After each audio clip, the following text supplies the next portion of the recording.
ഉപതെരഞ്ഞെടുപ്പ് ആവേശത്തിലേക്ക് നിലമ്പൂർ മാറുമ്പോൾ കൂടുതൽ ദേശീയ നേതാക്കളെ രംഗത്തിറക്കുകയാണ് കോൺഗ്രസ്. 13-ന് പ്രിയങ്ക ഗാന്ധിയുടെ നേതൃത്വത്തിൽ നിലമ്പൂരിൽ റോഡ് ഷോ നടക്കും. കെ.സി. വേണുഗോപാലും സാദിഖ് അലി ശിഹാബ് തങ്ങളും ഉൾപ്പെടെയുള്ള പ്രമുഖരും വരും ദിവസങ്ങളിൽ UDF-നായി പ്രചാരണത്തിന് എത്തും.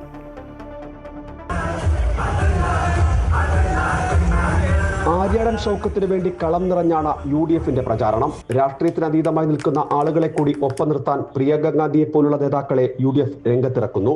പ്രചാരണത്തിന്റെ 3ാം ഘട്ടത്തിൽ കുടുംബയോഗങ്ങൾക്കാണ് കൂടുതൽ പ്രാധാന്യം നൽകുന്നത്. AICC ജനറൽ സെക്രട്ടറിയും വയനാട് MP-യുമായ പ്രിയങ്ക ഗാന്ധി 13-ന് നിലമ്പൂരിലെത്തും. വൈകുന്നേരം 3-ന് മൂത്തേടത്തും 4-ന് നിലമ്പൂരിലും റോഡ് ഷോയിൽ പങ്കെടുക്കും. പ്രിയങ്ക ഗാന്ധി എത്തുന്നതോടെ സ്ത്രീ വോട്ടർമാർക്കിടയിൽ കൂടുതൽ സ്വാധീനമുണ്ടാക്കാൻ കഴിയുമെന്നാണ് കോൺഗ്രസിന്റെ പ്രതീക്ഷ. കഴിഞ്ഞ ലോക്സഭാ തെരഞ്ഞെടുപ്പിൽ പ്രിയങ്ക ഗാന്ധിക്ക് മികച്ച വിജയം സമ്മാനിച്ചതിൽ നിർണായക പങ്കുവഹിച്ചത് നിലമ്പൂരാണ്. മുസ്ലിം ലീഗ് സംസ്ഥാന അധ്യക്ഷൻ പാണക്കാട് സാദിഖ് അലി ശിഹാബ് തങ്ങൾ 13-നും 16-നും നിയോജക മണ്ഡലത്തിൽ പര്യടനം നടത്തുന്നുണ്ട്.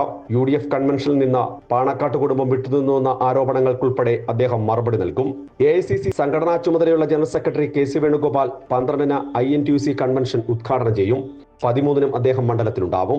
കേരളത്തിന്റെ ചുമതലയുള്ള AICC ജനറൽ സെക്രട്ടറി ദീപാദാസ് മുൻഷിയും വരും ദിവസങ്ങളിൽ മണ്ഡലത്തിലേക്കെത്തും. പ്രതിപക്ഷ നേതാവ് ഉൾപ്പെടെയുള്ള പ്രധാനപ്പെട്ട ആളുകൾ മണ്ഡലത്തിൽ കേന്ദ്രീകരിച്ചാണ് പ്രചാരണ പ്രവർത്തനങ്ങൾക്ക് നേതൃത്വം നൽകുന്നത്. വർഗബഹുജന സംഘടനാ ഭാരവാഹികളെ കൂടി രംഗത്തിറക്കി തെരഞ്ഞെടുപ്പ് ആവേശം കൂട്ടുകയാണ് കോൺഗ്രസും UDF-ഉം. അമൃത ന്യൂസ്, നിലമ്പൂർ.